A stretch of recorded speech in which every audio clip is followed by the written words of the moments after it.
کہ لوگ دین پر پروپیگنڈے کی بات لے کر نقصان پہنچانے کے حملے کا سوچیں اور ابو بکر کی جان میں سانس چلے، یہ دو باتیں نہیں ہو سکتی، یہ نہیں ہو سکتا۔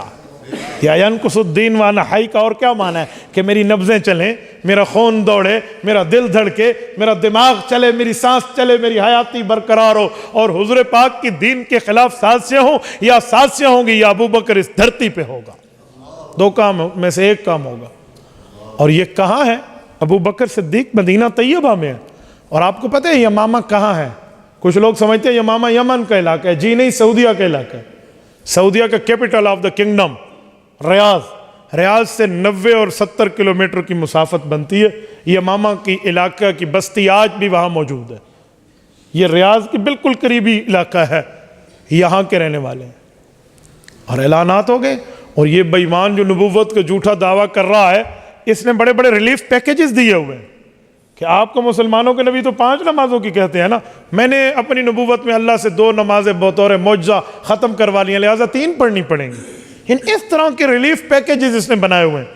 اور صحابہ کرام میں ابو بکر صدیق کی ایک تقریر نے جوش کا یہ ایک روح پھونک دی، اور پیغمبر کے صحابہ کو اس کی طرف روانہ کر دیا گیا۔ جب جہاد شروع ہوا ہے اور اس سے لڑائی ہوئی ہے اور اس سے 2 ہاتھ ہوئے ہیں، ایک تفصیل ہے، میں ختم نبوت پر بات کر رہا ہوں۔ یمامہ کی اس دھرتی پر یہ بندہ فی النار ہوا ہے، حضرت وحشی کے ہاتھوں رضی اللہ عنہ یہ قتل ہوتا ہے۔ اسی لیے تو حضرت وحشی فرماتے تھے قتلت خیر الناس ثم قتلت شر الناس، کہ اگر امت میں ایک افضل شخص حضرت حمزہ اسد اللہ و اسد رسولی رضی اللہ عنہ پیغمبر کے چچا جان میری حالت کفر میں میرے ہاتھوں سے دنیا سے گئے ہیں، تو میرے مولا اب کفارہ قبول کر لے، اس دھرتی پر سب سے بے ایمان بندہ مسلمہ بھی میرے ہاتھوں سے گیا ہے۔ یہ قتل ہوا، سب کچھ ہوا، صحابہ کرام واپس پلٹے ہیں۔ آؤ میں کاؤنٹنگ پیش کرتا ہوں، شماریات میں آنا، ذرا حساب میں آنا، توجہ رکھنا۔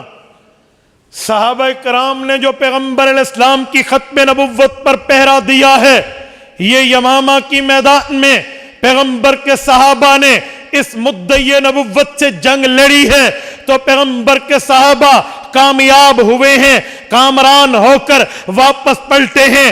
اگر شہداء کی تعداد دیکھیں، یہ جو حدیث سنائی جاتی ہے کہ جب قرآن کے 700 قاری شہید ہوئے تھے تو سیدنا صدیق اکبر رضی اللہ عنہ کے دور میں یہ سوال پیدا ہو گیا تھا کہ اب دین کے تحفظ میں قرآن کریم کو جمع کیا جائے، ورنہ یوں قراء، ورنہ یوں حفاظ، ورنہ یوں قرآن کے صاحب دنیا سے جاتے رہیں گے، اگلی نسلوں تک قرآن کیسے پہنچے گا، اگلی امتوں تک، اگلی امت کے لوگوں تک قرآن کریم کیسے جائے گا؟ لہذا حفاظ کی کمیٹی بٹھاؤ، حضرت زید بن ثابت بیٹھے، حضرت ابی بیٹھے، حضرت علی بیٹھے، باقی صحابہ بیٹھے، خلفائے اربعہ کی قیادت و نگرانی میں یہ سب جمع ہوئے، قرآن کریم جمع ہوا، بین الضفتین، 2 گتوں کے درمیان جمع ہو کے آج آپ کے اور میرے پاس پیغمبر کا قرآن موجود ہے۔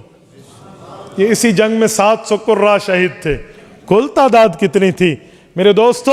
حضور پاک کے ختم نبوت پر پہرہ داری کرتے ہوئے اس ابو بکر کی قیادت میں بھیجا ہوا لشکر 1200 پیغمبر کے صحابہ نے جان کی قربانی دی ہے۔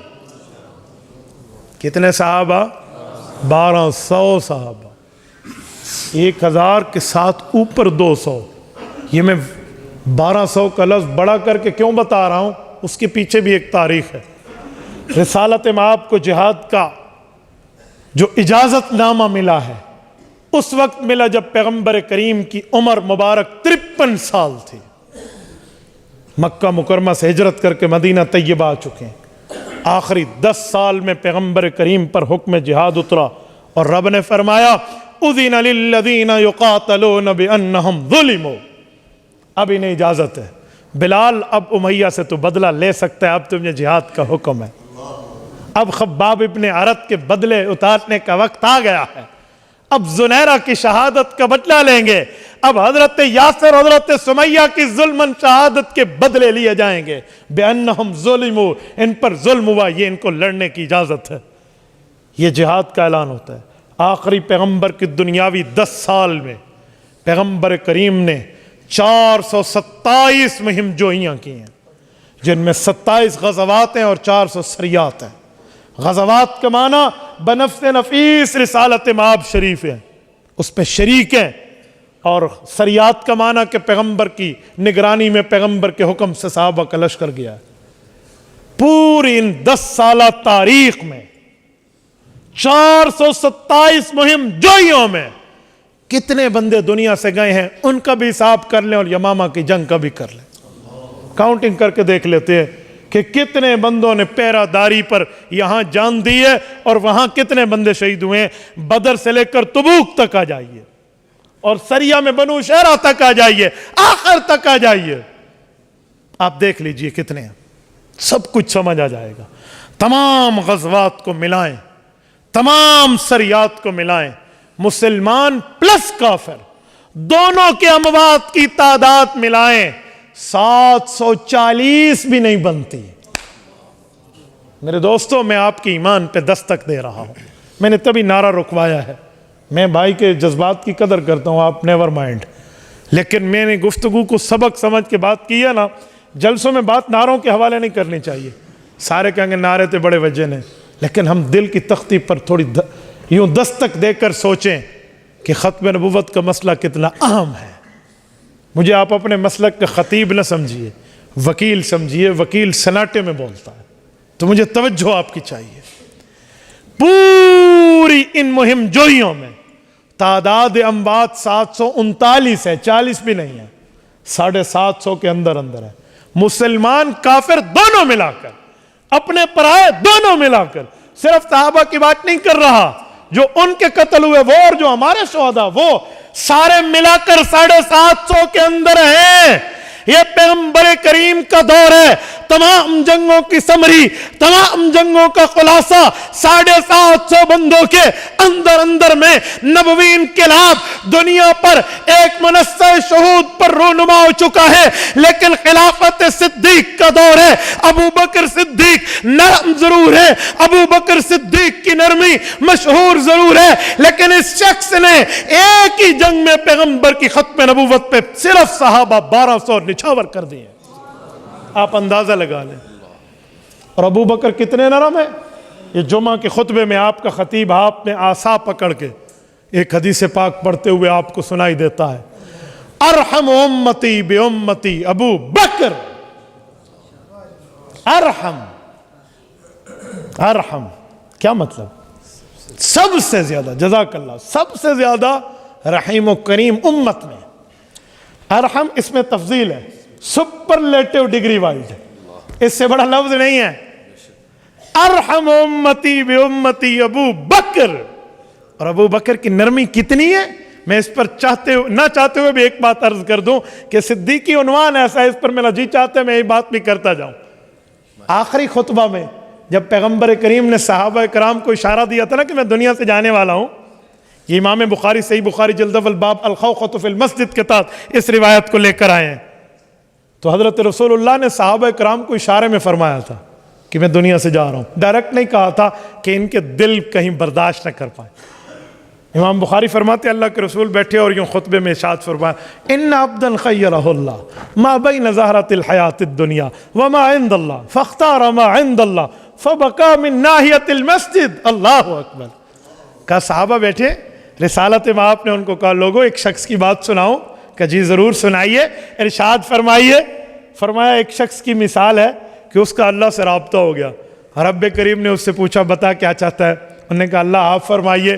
کہا اللہ نے کہ میرے بندے جب تک دنیا میں رہنا چاہتا ہے رہ، میں تجھے زندگی دیتا ہوں، اور جب میرے پاس آنا چاہے پھر میرے پاس آ جانا، تجھے اختیار ہے دنیا میں رہنا چاہے یا میرے پاس آئے، تیری مرضی، یہاں رنگینیوں میں رہے یا رفیق اعلیٰ میں آ۔ تو صحابہ کرام عام بندے جو عام نایا طبقہ ایمان لانے والے، وہ یوں واقعہ سن رہے ہیں کہ پیغمبر کریم علیہ التحیۃ والتسلیم ایک شخص کی بات سنا رہے ہیں، عام بندہ وہاں تک نہیں پہنچا۔ تو صحابہ نے اشاروں میں گویا زبان حال سے پوچھا کہ یا رسول اللہ اس شخص نے اللہ کو کیا رپلائی دیا، کیا جواب دیا؟ تو رسالت مآب نے فرمایا فاختار ما عند اللہ۔ ادھر تک تو سارے سن رہے تھے، اور یہاں پر بھی سارے سن رہے تھے کہ اس نے اللہ کی بات کو مان لیا، وہ اللہ کے پاس جائے گا۔ اس موقع پہ ابو بکر کا دل کھول اٹھا۔ فبکا من ناحیت المسجد، ابو بکر نے کونے سے برداشت بہت کیا کہ پی جاؤں، لیکن برداشت کے قابل نہ رہے۔ جب گلاس بھر جائے تو باہر بہنا بھی ہے نا، تو ابو بکر کے رونے کی آوازیں باہر نکلنا شروع۔ نئے لوگوں نے تو یوں دیکھا کہ اس شیخ اور بوڑھے کو کیا ہو گیا ہے، یہ کیوں رو رہا ہے؟ رسول اللہ تو کسی کی بات کر رہے ہیں، لیکن ابو بکر سمجھتے تھے یہ کسی کی بات نہیں ہے، حضور اپنی بات فرما رہے ہیں۔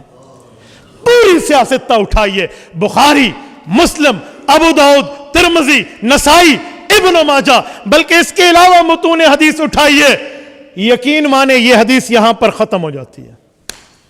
اگلا جملہ نہیں ہے، اس سے اگلے جملے میں حضور نے ابو بکر کی دلداری شروع فرما دی۔ یہ بات یہاں پر چھوڑ دی۔ ابو بکر کو روتا دیکھ کر پیغمبر سے برداشت نہ ہوا، فرمایا لا تبکین خوخۃ فی المسجد الا خوخۃ ابی بکر، کہ میرے بعد ابو بکر کے گھر کا دروازہ میری طرح مسجد میں کھلا رہے گا، یعنی جیسے میں امامت کے لیے آتا ہوں پھر یہ امام بنے گا۔ یہ حدیث پاک سنانے کا ایک ہی مقصد ہے کہ یہ اتنا نرم ہے، ابھی خبر آئی نہیں ہے، ابھی معاملہ ہوا نہیں ہے، ابھی کوئی چیز واقع ہوئی نہیں ہے، رسول اللہ نے ابھی دنیا سے پردہ فرمایا نہیں ہے، صرف ایک اوپنلی بات وہ بھی اشاروں میں کی جا رہی ہے، اور ابو بکر کی دھاڑیں نکل گئی ہیں۔ ارحم امتی بے امتی ابو بکر، ٹائٹل پیغمبر کی طرف سے ملا ہے۔ یہ رحیم و کریم شخصیت بھی ختم نبوت پہ اتنے حساس ہے کہ 1200 صحابہ کرام کی شہادت کو لے کر بھی کہتے ہیں میں رسول اللہ کے سامنے سرخرو ہو گیا۔ یار یہ ابو بکر ہے، یہ ختم نبوت کی حساسیت سمجھی۔ تبارك الذي نزل الفرقان على عبده ليكون للعالمين نذيرا